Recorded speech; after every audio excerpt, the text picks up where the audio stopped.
Miss Radha,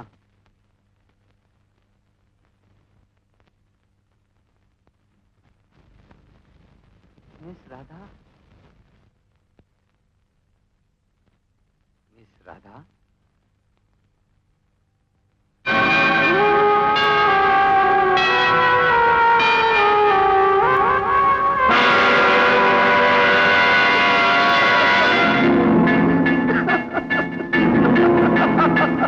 जब एक wife सबके सामने अपने हस्बैंड पर इल्जाम लगाए तो आप उसका यकीन करेंगे या नहीं? यू मीन तुम लोगों ने जो कुछ किया मेरी बातें सुनकर किया? बिल्कुल, वरना मियां बीवी की आपस की बात हमें कहां से मालूम हो सकती थी? सर, हम एक रोज यहाँ कपूर साहब से मिलने आए थे। मिसेस कपूर बहुत गुस्से में थी। उन्होंने अपने हस्बैंड के बारे में बहुत कुछ कहा। बाद में हमने इनके नौकर से भी पूछा, इसने भी वही कहा। हाँ, पूछिए इसे।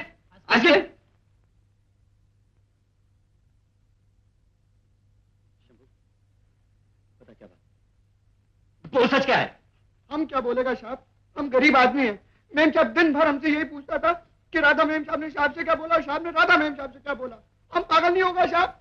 जब हम बोलता मालूम नहीं तो मेम साहब हमको गाली देता, फिर बोलता कि तुमको साहब ने 4-5 रुपए दे के मुंह बंद कर दिया होगा। हम क्या करता साहब, क्या करता? हम जो मेम साहब बोलता बोलो, हम बोलता। निकल जाए, तुम लोग भी जा सकते। ये सब बकवास है। ये बकवास नहीं है शोभा, जरा ठंडे दिमाग से सोच इस पर। तुम लोग सब मुझे झूठा साबित करना चाहते हो, इसीलिए इन सबको सिखा पड़ा कर लाए हो। मगर कोई फायदा नहीं, मैं अच्छी तरह जानती हूँ वो दोनों इंतजार कर रहे हैं कि कब मेरे दम निकले वो शादी करें। अगर मैं मर जाऊं तो वो चुड़ैल बहुत खुश होगी। अब खुशियां तुम मनाओ भाभी, वो मर चुकी है। राधा और कौन? बेचारी ने खुदकुशी कर ली। क्यों? इस झूठी दुनिया के लगाए हुए झूठे इल्जामों से छुटकारा पाने के लिए, एक दूसरी औरत के जीवन को नर्क बनने से बचाने के लिए। गणेश, ये लो उसका आखिरी खत, पढ़ो।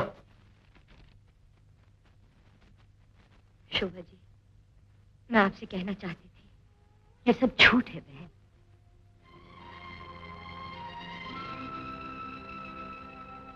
मगर आपने कहने का मौका ही नहीं दिया। दुनिया ने आपके मन में इतना जहर भर दिया है कि अब मेरी मौत ही उस जहर को निकाल सकती है।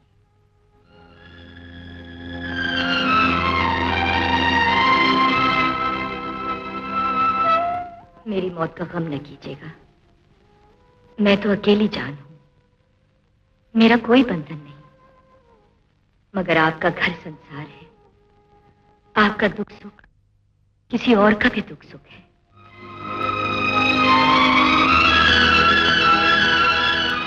मेरी भगवान से आखिरी प्रार्थना है कि मेरी मौत आप पति पत्नी को फिर से मिला दे, तभी मेरे आत्मा को शांति मिलेगी। राधा, अब बोलो भाभी, क्या कहती हो? जवाब दो, जबान पे ताले क्यों लगे? तुम्हारी बातें अगर सच होती तो आज राधा मौत की गोद में न सोई होती और तुम यहां इस वक्त जिंदा ना होती। एक निर्दोष को घर छोड़ना पड़ा और एक निर्दोष को तुमने दुनिया छोड़ने पर मजबूर कर दिया। देख लिया अपने शक करने का नतीजा। शोभा, जो औरत अपनी घरेलू बातों पर सब्र और नम्रता से विचार नहीं कर सकती, औरत कहलाने के काबिल नहीं है। मैं तो भाभी, गृहस्थी चलाने के लिए अकल और समझदारी से चलना पड़ता है। अपने अधिकार जताने के बजाय अपना कर्तव्य देखना चाहिए। आदमी दिन भर काम करके थका हारा घर लौटता है, वो बेचारा सांस भी नहीं लेने पाता कि सवालों की बौछार शुरू हो जाती है। इतनी देर क्यों लगा दी? कहां चले गए थे? किसके साथ चले गए थे? कौन थी वो? ये मुसीबत सिर्फ बड़े घरों में ही नहीं, छोटे घरों में भी है। सिर्फ सवाल बदल जाते हैं। घर में दाल नहीं है, आटा नहीं है, चावल नहीं है, बच्चे को बुखार है, बच्चों की स्कूल की फीस बनी है, ये नहीं है, वो नहीं है। जरा सोचो भाभी, अगर पत्नी हर रोज यूं बंदूक की गोलियों की तरह बरसती रहे तो आखिर उसका नतीजा क्या होगा? घर नहीं रहेगा, नर्क बन जाएगा।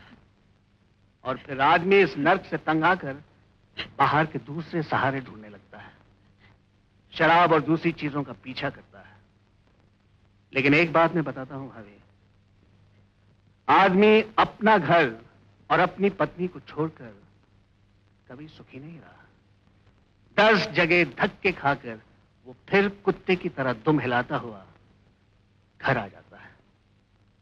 और ये सब कुछ होने के बाद अगर पत्नी उससे उसी तरह व्यवहार करने लगे तो भाभी एक दिन वो आदमी ऐसा जाएगा कि फिर कभी नहीं आएगा।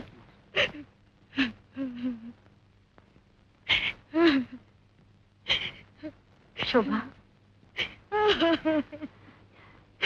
देर मत कर शोभा, चार अपने पति को ले आ। हाँ भाभी, लेकिन शराबी और आवारा तो बन ही चुका है, लेकिन जिंदगी से तंग आकर किस वक्त वो अपनी जान दे दे कोई नहीं, मुझसे भूल हो गई। मिकी!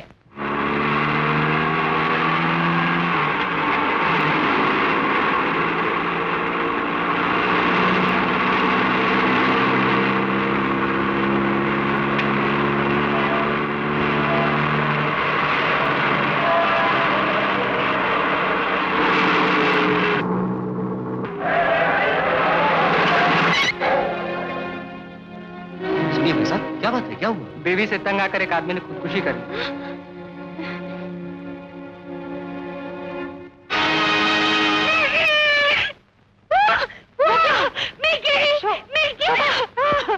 वो मिकी नहीं है भाभी, और से देखो वो मिकी नहीं है।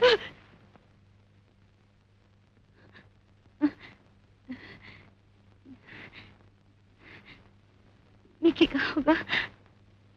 कहाँ होगा मिकी? आग है लगी हुई, शादी यार गया है, रिश्ता एतबार का। जी हाँ, शादी ब्याह एतबार का रिश्ता है। एक ऐसा संबंध है जिसमें दो जीव मिलकर एक नया जीवन शुरू करते हैं। नई नवेली दुल्हन जो अपने पति के घर आती है ताजे दूध के समान है। दूध जब घर में आता है उसमें थोड़ा जल मिलाया जाता है। यही मेल पति पत्नी का पारिवारिक संबंध है। 7 जन्म के वास्ते वादा प्यार का। शादी ब्याह प्यार का एक वादा है जो पति पत्नी को 7 जन्मों के लिए एक दिल एक जान बना देता है, दूध और जल के समान। एक पल में हो गए फिर भी लोग बदगुमान। कितने मूर्ख हैं वो लोग जो शक और अविश्वास में पड़कर अपने 7 जन्मों का सुख एक पल में खो देते हैं। पति पत्नी का झगड़ा एक आग है। आग से दूध गर्म हो जाता है तो जल दूध से अलग होकर भागने लगता है। जल को दूर भागते देख दूध क्रोधित होकर उठता है और फिर पश्चाताप करते हुए अपने अविश्वास और क्रोध की आग में गिरने लगता है। आग में मत कूदो, मैं यही हूं तुम्हारे पास। ये कहते हुए जल दूध से आ मिलता है, दूध शांत हो जाता है।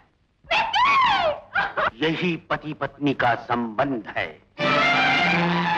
यही हमारा स्वर्ग नरक